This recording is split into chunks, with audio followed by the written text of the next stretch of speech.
Hey, what's up, guys? This is Clint Lodge, and this is the first of my video series I'm going to be doing. It's essentially a video blog where I'm going to be giving tips on a weekly, if not daily basis, and just short, 2-minute clips on a variety of tips. So for our first video here that you're joining in on, what I'm going to talk about is database analysis. How to go through your sit-and-go games, look at your database, look at your stats, and how to identify some potential leaks or areas of your game that you need to work on. So, as an example right here, I have a bunch of hands. I have about 2,000 games of an 18-man regs games. I have a good amount of hands in the database, and one of the things I wanted to do was just take a look through this database, break down the stats, see if there are any areas or things that jumped out at us that we wanted to analyze when doing some of our reviews together.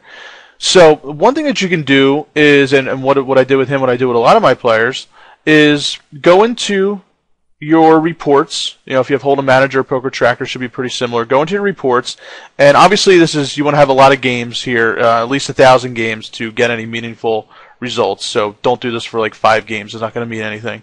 And what we're going to do is break down your stats by blind level. So, for example, here you'll see all the different blind levels from big blind 20 all the way up to big blind 3,000. Obviously, if you're playing 180 mans, you're going to have more hands at the bigger blind levels. But for 18 mans, you're typically going to have up to like big blind 600, big blind 800, something like that. So what we want to do is take a look at 3 key areas when you're analyzing your database. We're going to look at big blinds per 100, which is right here, or even EV big blinds per 100, VPIP and preflop raise. So what I'm looking for, obviously, is we want to be profitable at each blind level, and we want to see, obviously, your VPIP and preflop raise increasing as the blinds get bigger, especially as the antes kick in. So I'll jump right into what I saw in this particular player's database. Early on, as we all know, we should be playing pretty tight, and we shouldn't be really losing chips. It should be an area where we're picking up tons of chips. Big blind 20, big blind 30, big blind 50. And something I noticed here at big blind 50 was that the big blinds per 100 was actually negative. Slightly positive on the EV big blind per 100, but still it's a very low number. And that was over 7,000 hands, so that's definitely pretty meaningful. So that gave me the hint that maybe we need to take a look at big blind 50. Maybe he's getting a little bit too aggressive, getting it all in, because this particular player is on the aggressive side. He's a really, really good player, but does tend to get aggressive. So that's an area that we wanted to address. And the other area that actually we'll talk about in a second is the big blind 200 to big blind 200 with ante 25 jump. But real quick, getting back to the big blind 50, this doesn't tell us the whole story by any means. But what this can give an idea of, if you're going to be doing a review of your own games and you want to try to figure out where you need to look to identify areas that you can improve upon, look for blind levels. Obviously, look at number of hands to make sure it's meaningful. Obviously, 11 hands doesn't mean nothing. So, big blind 50, 7,000 hands, pretty meaningful. Negative big blinds per 100. So that would be an area of the game to pay particular close attention to see if maybe you're risking your tournament life a little bit too liberally, getting it all in a little bit too loose. Who knows? But that can at least give you a tip of where to look.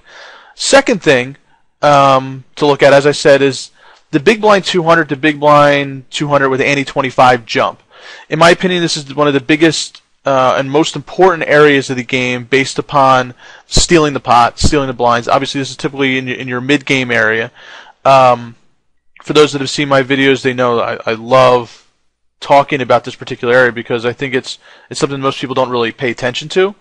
But essentially what I'm looking for from big blind 200 to big blind 200 with ante 25 is a significant increase in aggression.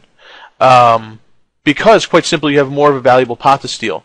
At big blind 200, ante 25, there are 2 key things. One is you typically still have like a full table, 8-9 players at that level. It's still relatively early, but also The ante is about 12.5% of the big blind. You see it's ante 25 at big blind 200. At all the other levels, the ante represents a smaller percentage of the actual big blind.